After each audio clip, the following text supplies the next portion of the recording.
I'm Amy Newell-Large.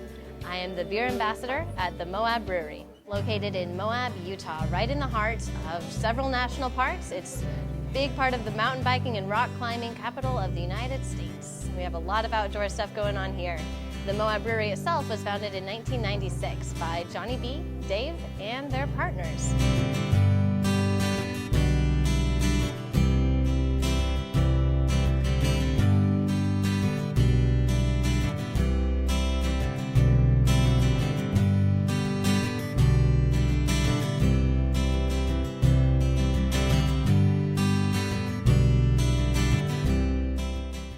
We are now sending beer outside of our doors. We're distributing to several states all around the area. You can keep up with us by visiting our website or by visiting us on Facebook. The purpose of this video is to introduce you to our company and our beers and to give you an idea of what we're doing here at the Moab Brewery.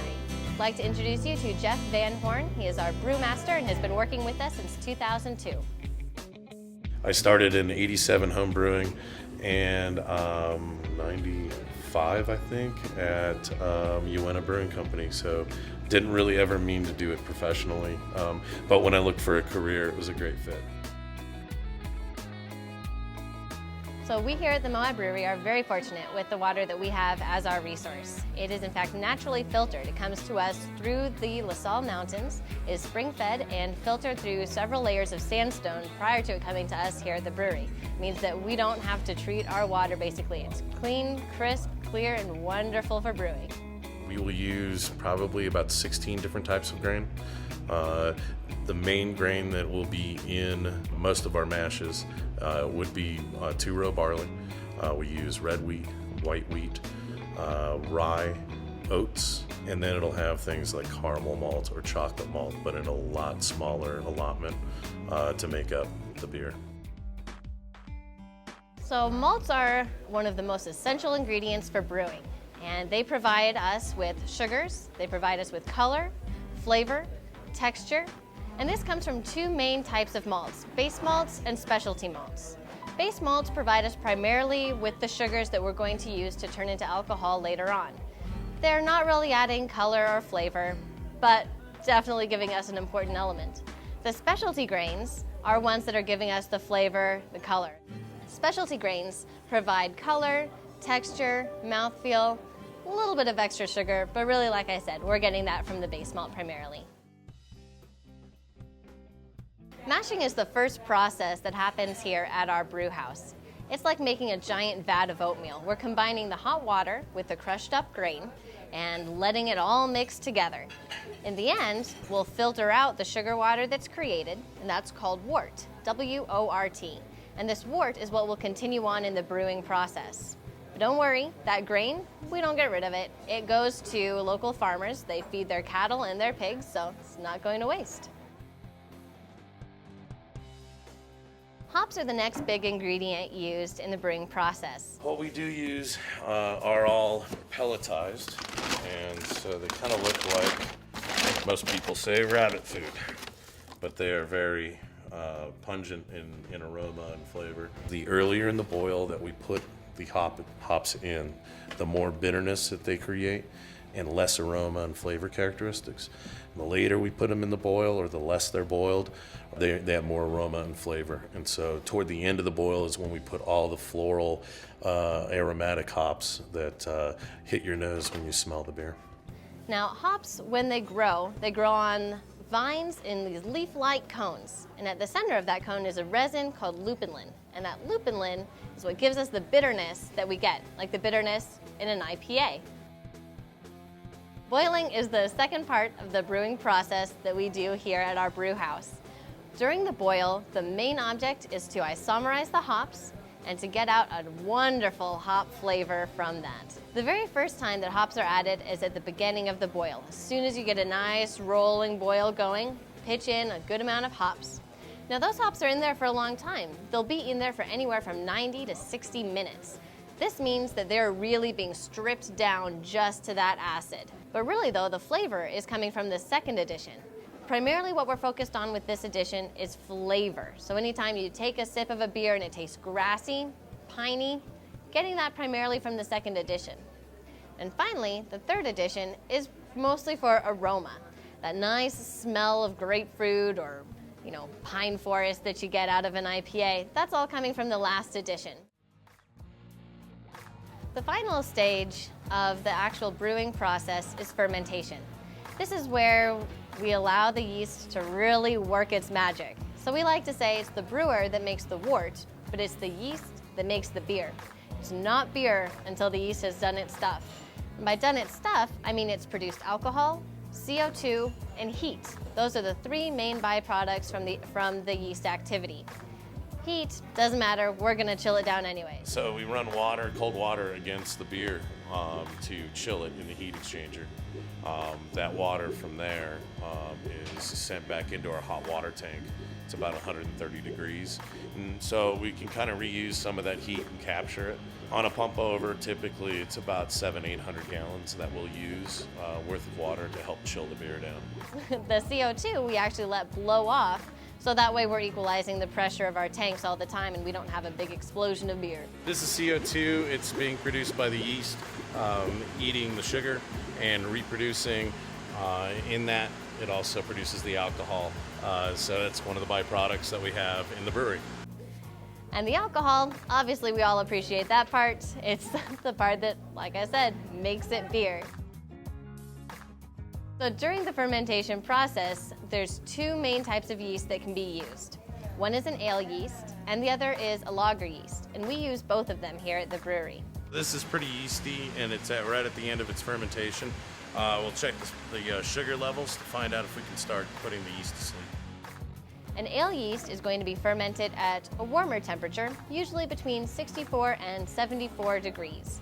And what happens is that because of the warmer temperature, the yeast does all of its activity at a different spot in the tank.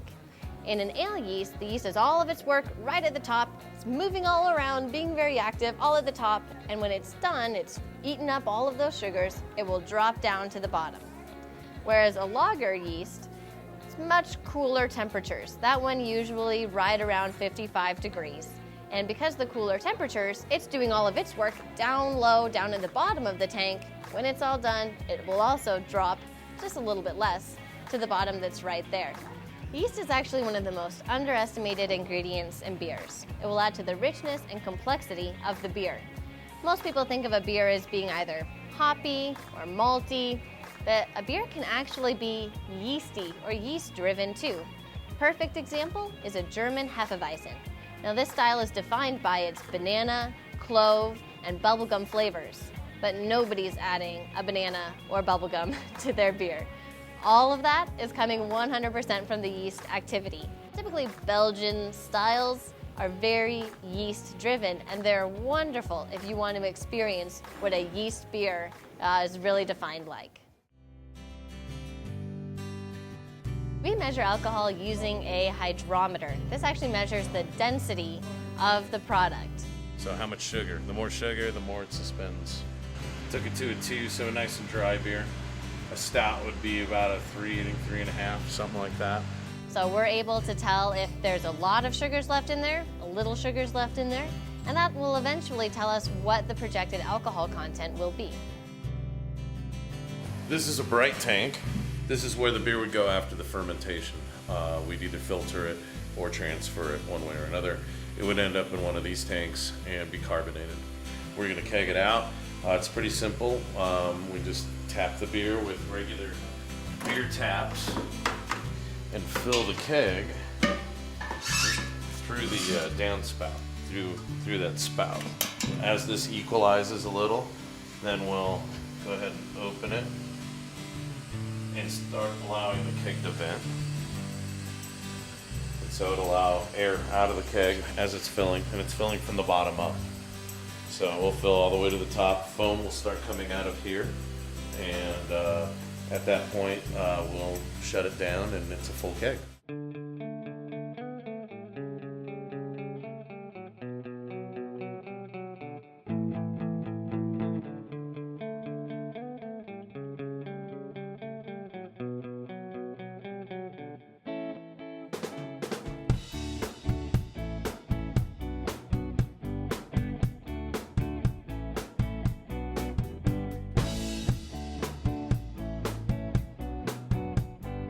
This is the canning line. The cans come to us, they're clean, new, and we load them on the machine on the loading deck. And then after that, it goes through a rinser, which hits a little sanitizer to it, and then it loads onto the line. The first fill heads, there's 5 of them, and they purge it with CO2, the cans. And once there's a CO2 barrier in the cans, it'll move on to the fill head. The fill head is where the beer enters the can. Once it's full, then it'll move on to the capper. The capper jets a little more CO2 under the cap, and it heads on to the seamer, and the seamer is what closes the can. After that, it heads off to the packing or pack off line, where employees put the 4-pack cap on the top and pack it into cases.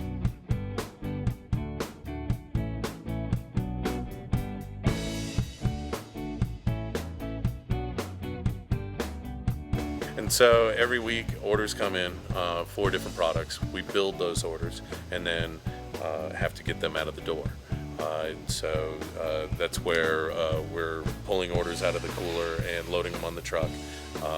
Beer that we're producing today will be sold in the next 30 days.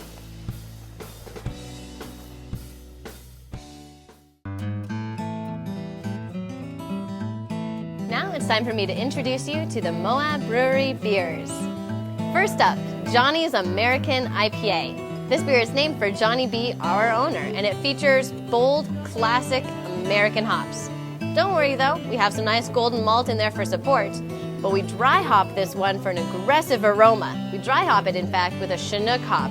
So if you taste pininess right up front, yeah, that's gonna be delicious in the end. In addition to making a session style of this beer, which we carry on tap, we also make a full-strength 7% canned version of Johnny's IPA. It's just as delicious and hoppy as the session. This is our Red Rye IPA at 75 IBU. Rye and hops, one of beer's best combinations.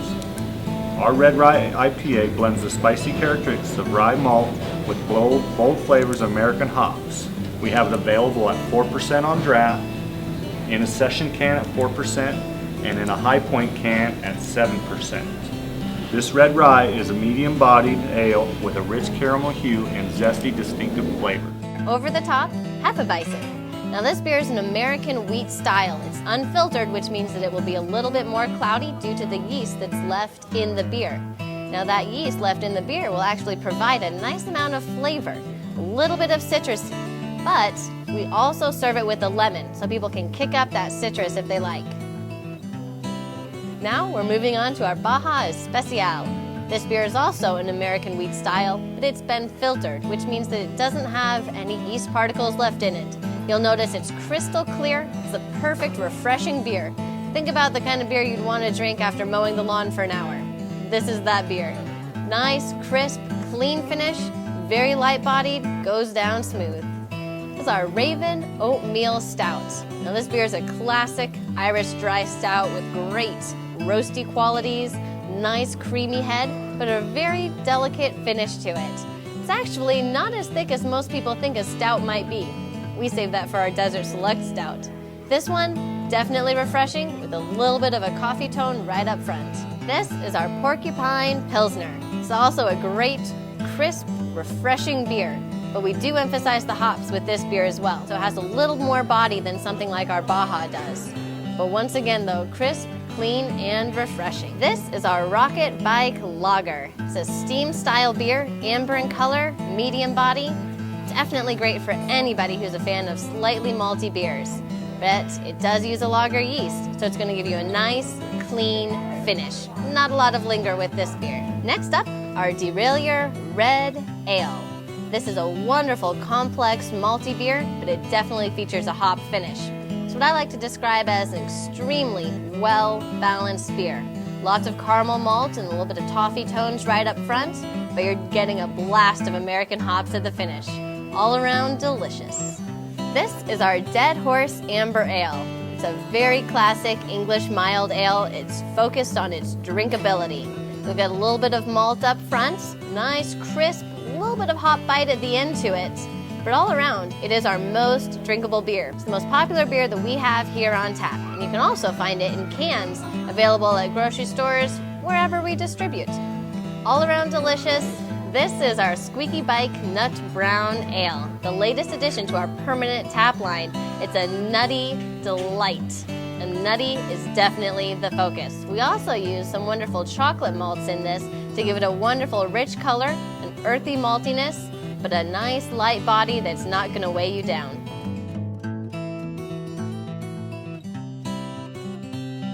Next up is our root beer. Now, our root beer is actually a very interesting, unique hybrid between sarsaparilla and root beer.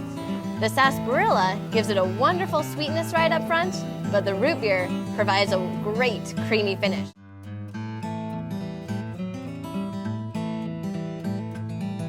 Here we are introducing our Desert Select program, a handcrafted program that's made all by hand, put in the bottle by hand, and bottle conditioned. Bottle conditioned is a program where we add the yeast and a little dose of sugar, set it in the bottle, set it upstairs, and let it naturally ferment and naturally carbonate in the bottle. It's a high coveted program that's doing very well for us and has been around for quite a few years.